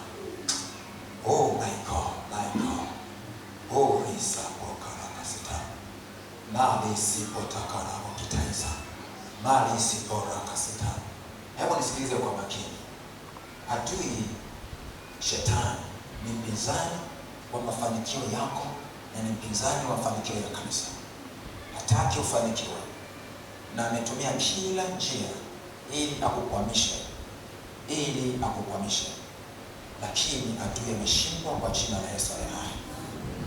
Shetani ameshindwa kwa jina la Yesu aliye hai. Nimethibitishiwa kabisa na Mungu kwamba shetani ameshindwa katika jina la Yesu aliye hai. Adui ameshindwa katika jina la Yesu aliye hai. Ameshindwa katika jina la Yesu aliye hai. Ameshindwa katika jina la Yesu aliye hai. Hataki ufanikiwe kwenye uchumi wako, lakini ameshindwa katika jina la Yesu aliye hai. Hataki uwe na afya nzuri, lakini ameshindwa katika jina la Yesu aliye hai. Kwa wewe mwenye watoto, hataki watoto wako wafanye vizuri kwenye maisha yao, lakini ameshindwa katika jina la Yesu aliye hai. Adui ameshindwa katika jina la Yesu aliye hai. Ameshindwa katika jina la Yesu aliye hai. Makusudi ya Mungu katika maisha yako, shetani apende asipende, yanatimia. Yanatimia.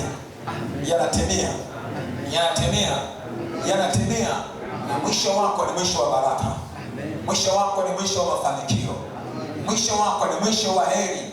Mwisho wako ni kuinuliwa. Kinachohitajika ni wewe kumtii tu, kama ambavyo waliambiwa wana wa Israeli ya kwamba kama mkikubali na kutii mtakula mema ya nchi. Nami nakuombea ule mema ya nchi. Nakuombea ule mema ya nchi. Katika dunia hii ya anguko, lakini yapo mema ya nchi. Yapo mema ya nchi kwa ajili yako, yapo mema ya nchi. Ninakuombea ule mema ya nchi katika jina la Yesu aliye hai. Haleluya. Ni wewe wa kuabudiwa, ni wewe. Nataka tuhitimishe, tuombe watu wenye changamoto za kiafya.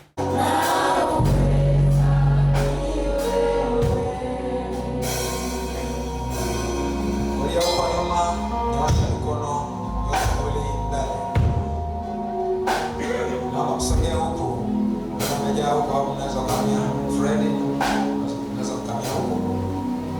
Yes Lord, yes Lord. Unaweza kuona kwa ajili ya kukuponya. Nyosha mikono yote miwili juu. Funika macho yako. Wewe uliye huko nyuma, nyosha mbele. Mikono yote miwili nyosha mbele. Tuombee hawa ndugu zetu. Uweza wa Bwana uko pamoja kuwaponya. Haleluya.